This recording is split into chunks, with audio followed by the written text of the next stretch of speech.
Hi everyone and welcome back to my channel. In today's video I'm going to be talking to you about some books that I have read recently.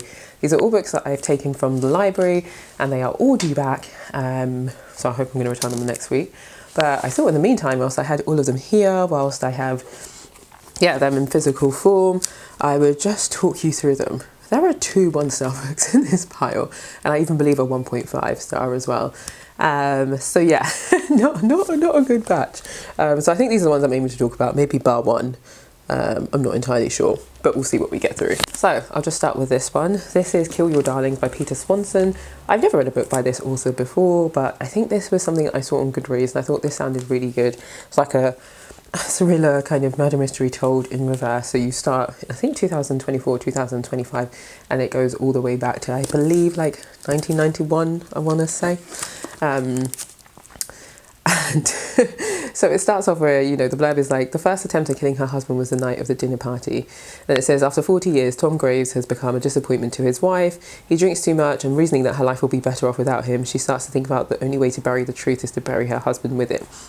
So obviously one of the things you're completely like wanting to know is what happened in their marriage and what secret are they keeping and whatnot.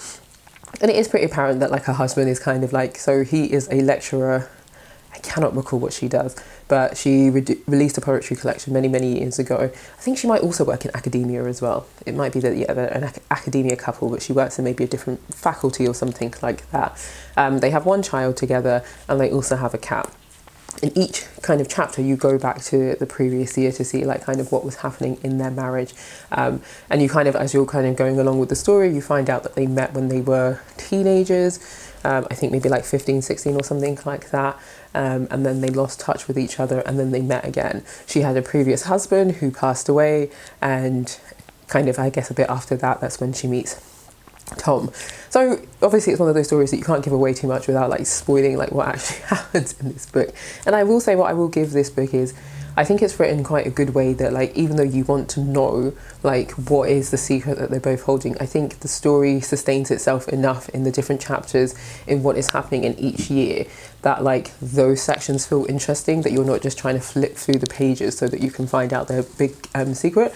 I actually, as I was reading this, it felt like quite literary to me, because I actually kind of forgot that I was trying to find their secret. I actually didn't really care. I was just enjoying finding out more about their marriage and kind of finding out what has led to this kind of like breakdown in their marriage and why she's kind of being like, I'd be better off without this guy.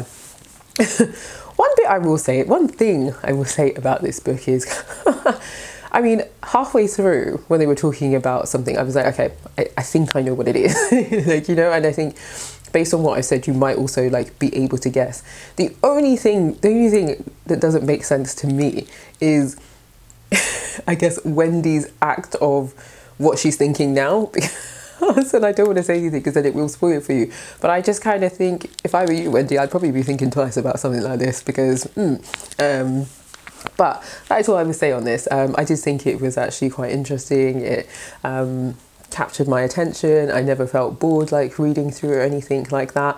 And yeah, I thought it was a perfectly fine read. I gave it 3 stars as a result of that. A poetry collection that I read recently is All the Names Given by Raymond Antrobus. Raymond talked to a work event that I went to maybe back in like the summer, and then I saw him at the Edinburgh Book Festival, so I really loved like what he spoke about at the work event. So I went to see him at the festival, and he was talking about his new memoir, which is a memoir, and I think it's quite poetic, but I think it is prose. I've not read it yet, but I will. So I was like, oh, let me check out this poetry first so I can see if I like enjoy it and whatnot. I ended up giving this a 2.5, and the only reason I gave it that is because I think I've said this many times, and I will continue to say it. For me, poetry is just about like kind of what emotions it invokes in me. Like, and I think for me, a lot of it is, do I feel like I can relate to this, and has this stirred like a lot of deep emotions for me?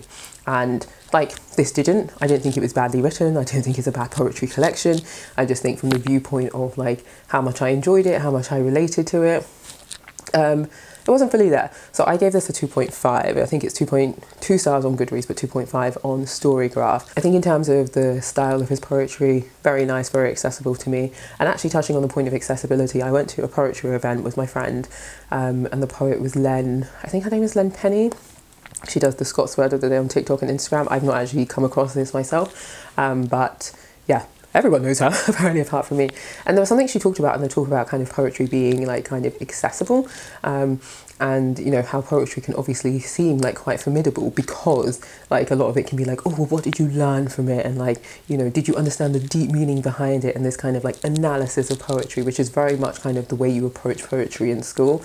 And I know a lot is kind of being done in school to change that perception, to be like it's not always going to have to be something that you have to be like, what do they mean by this line and whatnot. And I tell you, one of the poems I actually enjoyed like analysing is, I believe it's called Mirror by Sylvia Plath. I really enjoyed analysing it because I think for me it unlocked such a deeper meaning of what the poem meant. But generally, when I read, that's not how I read poetry. I don't read poetry to analyse it. And yeah, so that's why I very much go along kind of like how it makes me feel, and I think that's fine. I honestly think that's fine. So I'm sure if you were to analyse his poetry, like there'd be such deeper meaning, and I might give it a higher like rating, sorry. But I won't be doing that. I'm just basing it on my kind of like reading of it, enjoyment of it, and the emotions it invoked from me. But I don't think he's a bad poet, and I will be. Like, he read some of his poetry, and they're great. Like, you know, so I definitely know that I enjoy his work. Let us talk a 1-star book. Because, listen, there is another one that I gave 1 star, and like, when I tell you, like, this is the other book I gave 1 star, like, it's so interesting how you can give some books 1 star, and you can feel so different about why you gave them 1 star. Because that one, I'm going to slaughter it, I'm not going to lie. I might not, actually. But this one, I was really excited when I heard about this. I was like, oh, I think I was checking out the Bloody Scotland kind of like winners or like short lists, long lists or whatever. And this sounded really cool. I was like, oh, how cool, like detective crime fiction set in Scotland, set around whiskey, very Scottish. Yes, this is going to be really interesting. And you know, at the back it talks about like it's 2 women who buy up an old distillery, and they are trying to like they are reviving it, and it's like to add to their woes. Well, sorry, then it says like their plans seem to be scuppered when 2 dead bodies have been stuffed into the barrels, perfectly preserved in a single malt whiskey. To add to their woes, a TV crew has just arrived, and the townsfolk will not leave them alone. And then it says Ailey becomes obsessed with solving the murders while juggling whiskey tastings, Katie's protests and scandals. And honestly, the reason this book, I think it fails at its very first hurdle, because they find these bodies in the barrel of whiskey. And I just think, well, what would most people do if they found a body in whiskey? And you're probably thinking, yeah, they'd call the police. That's not what these 2 do. And that's where it just becomes a bit farcical, where you're just like, I'm sorry, what? They put the bodies back in and kind of go about their life. Meanwhile, Ailey is obviously thinking, like, who are these bodies? Where are they from? And stuff like that. And her partner's getting really annoyed that she's doing that and investigating. And I'm like, so you're happy to just have them in the barrels? Like, your preference would be that you guys just had them in the barrels and did nothing. Just like, both of the options are so bizarre to me, because yeah, Ailey does kind of embark on her own kind of, I guess, investigation into it, except she kind of doesn't. You know, like a lot of this book is just talking about kind of like them trying to get the distillery up to scratch, them meeting the townsfolk. It's very, very boring. Them having relationship issues. Their relationship issues are the biggest part of this story. I'm not gonna lie. And I was just like, what? There is a lot obviously about whiskey and women in whiskey, and that's also a huge part of this book. So if we were to think about the themes that are central to this book, it is relationship issues and women in whiskey. And then the smallest part is like, oh yeah, this crime. So this book is also written like in the present day from the perspective of Ailey, and then in the past from the perspective of the killer of these 2 men. And I think the only kind of clever thing that was done here was kind of obviously concealing the identity of the person. But again, I don't think that was accurate, because I think if you read a lot of like crime detective books, sooner or later you're just actually like, oh, I'm thinking about this in the wrong way. And then you're like, you kind of clock well, it's going to be, don't want to ruin it for you. So I didn't guess who it was, but I kind of guessed something about them that I was like, we've been we've been kind of a little bit duped, but also it's always our kind of like own presumptions around kind of murder. So yeah, that's why I didn't like this book. I was just a bit like, I feel like it wasn't very believable to me. And then I just felt like, actually, this is a book that very much wanted to talk about women in whiskey. And I think it had a lot to say about that. Ailey and the author clearly knows so much about whiskey, and there's clearly like a unbalanced like profession in terms of like how women fit into it and all that sort of stuff. And I think part of my issue with the kind of whiskey aspect, I have no problems with it at all, is a lot of it felt like something the author wanted to say rather than some of it being the natural things the character would say and do. And I think sometimes when you're reading that in a book, it becomes very jarring because it becomes very apparent that the author themselves wants to say these things and wants the reader to know that. And I think to kind of carry the story along, a lot of it was not necessary or needed. It really wasn't, you know? So yeah, disappointed with that. But there's another book from the Bloody Scotland list that it like won. I don't know what category it won, but I've reserved that. I am number 11 in the queue, so clearly there's a lot of people wanting to read it. Another book that I read around the crime detective mystery, and this one was much better, is 3, and I gave this 3 stars. This is Killers of a Certain Age. So this is about 4 women. I can't believe they are retiring after 40 years. I'm not sure how old they are. Well, kind of, I'm trying to recall what kind of, how old they were. They were teenagers when they started. So if we just kind of average, they'll probably be about 60, just under 60. And they work for this place called the Museum. But they're on their retirement, they're on like a luxury yacht. And it's like they are attached during an all expenses paid trip to mark their retirement. And that's when they realise they have been marked for death. So they, you know, get out of that sticky situation, and it is obviously about finding out like who has put this bounty on their head and why, and obviously to get the bounty off. Because this is told from the perspective of one character called Billy, I feel like she is probably our most fleshed out character, and we know the most about her because we get to hear about like her life and like how the people in the museum found her and things like that. So I do feel like some of the other characters that 3 other women, they felt a bit incomplete, but still, like, you know, it is a well-rounded, like, foursome. And I liked, it felt very much like a kind of like Charlie's Angels kind of vibe as well, not in that kind of like sexy way, but in the way of just like having like kind of like safe houses and secret houses and stuff like that. And it's like, it's one of those where you're just like, well, if your career is going to be in like assassinating people, I'm glad you guys have used some of that money to kind of like, you know, actually build places that will keep you safe in case you like need it. So yeah, they travel to like different locations. I believe like, I can't remember where they are on the yacht. I want to say like near St. Lucia or something like that, because they go to St. Lucia, they go to the States, they go to the UK. So, you know, it is very much like they're catching flights here, they're catching flights there, they go to France. So you are getting the kind of like buzz of all these like different locations, but then it's like just really nice and grounded because they're like, you know, older women, and it's just like some really funny parts, and they talk about things to do like menopause, getting older, grief, and all those sorts of things. So it is like really nice, and I just enjoyed it. I didn't think it was like super funny, not in the way that if I think of the kind of book An Elderly Lady is Up to No Good, like how funny I found that, but I found it was really, really enjoyable, and I found it was plausible as well, some of the things they were doing. And I think the author really took the time to think about some really like old school talents and I guess ways of assassinating people. That was quite fun. So yeah, I think I missed out the bit where I said that, you know, they were trained to be assassins, and it's kind of like, originally the museum was set up to kind of, I think, kill off like people who were Nazis, and then eventually it kind of was about kind of just people who were just quite terrible people. So yeah, they all kind of have their own specialities. So one is in like poison, one is in kind of like Mortal Kombat, and yada yada yada. So yeah, it was a very interesting and fun read, and I think I read it, I definitely read it after the Malt Whiskey Murder, so I was just like, yay, finally something that like matches the actual genre it's in. The final book I'm going to speak about today is Sweat by Emma Healy. I gave this 1 star, and if you go on my Goodreads, you would just see the comment unhinged as a review for this, because I was just like, what? So when I first, this was recommended to me by Goodreads, so I'm like, I'm going to be looking at Goodreads' reviews, recommendations for me with a side eye now, because I was like, why?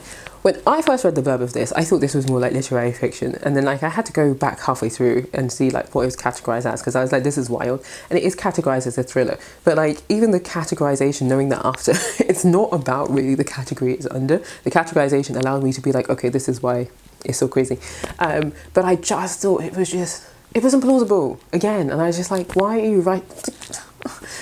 So this, and I think is the reason why I thought it was like literary, is because it talks about the fact that it was like, all Liam ever wanted to do was help Cassie reach her full potential, to push her body to new extremes, exercise determination. Liam always knew was best. Nothing could break their intense love, not Liam's obsessive desire for physical perfection or his relentless control over every aspect of Cassie's life, until the day he pushes Cassie beyond her limits and she walks out on their toxic relationship for good. 2 years on, she is stronger, fitter and healthier than she's ever been, and then she sees Liam. I will not reveal the thing that is, you know, what happens when she sees Liam.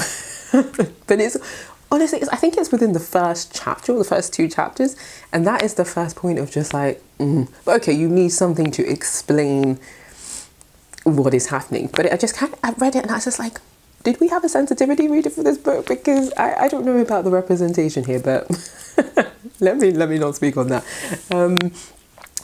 So yeah, when you kind of hear about the kind of like exercise control, you're thinking, okay, we're tackling something to do with like, you know, a lot of kind of society's obsession with weight and skinniness and calorie counting, all those sorts of things. So that's kind of why I thought it was going to be a little bit more literary, or maybe a bit more upmarket. Because I cannot go into this book without spoiling it.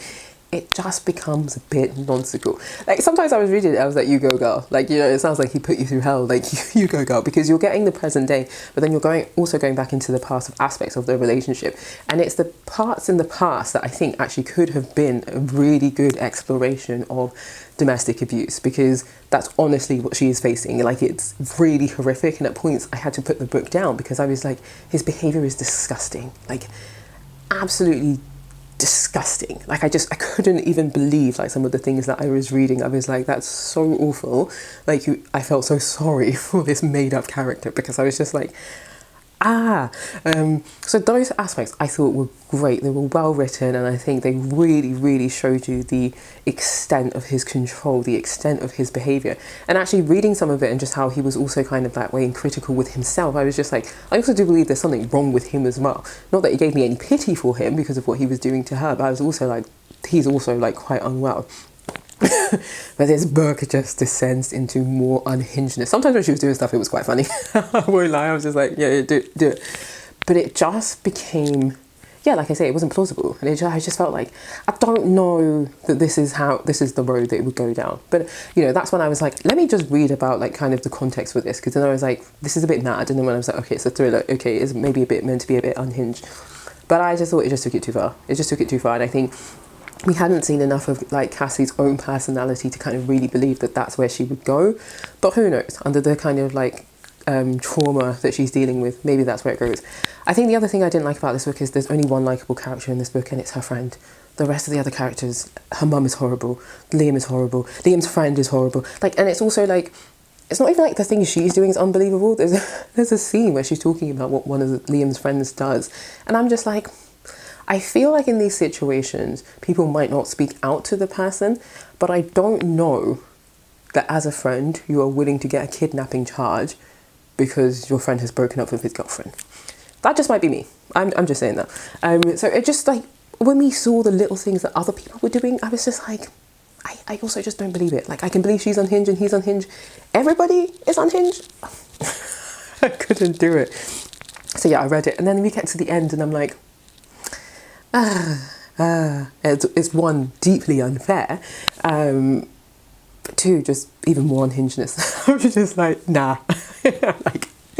like I finished the book, and then I was watching Wednesday, the show with my neighbour that evening, so I actually took the book around to her and was just like, I need to tell you about this book. Because you know when you read something and you're just like, I want to say it was infuriating, but like in a good way, in a way that you're just like, this was so bad and so ridiculous and unhinged that I need to tell people, you know? And I think that's one thing. Either a book is 5 stars and you're like, I want everyone to read it, or a book is 1 star and ridiculous and you're like, I need to tell someone, I need to talk to someone about this because this is ridiculous. And that was this book for me. So yeah. So that is it for this video. I didn't talk about one of the other books, but I think this video is getting a little bit long, and this one, I think I gave it 2 stars anyway, so I don't really have that much to say about it. But yes, those are all the books that I have read recently and will be returning to the library. So thank you so much for watching this video. Let me know if you have read any of these books, and I'll catch you in my next one. Bye.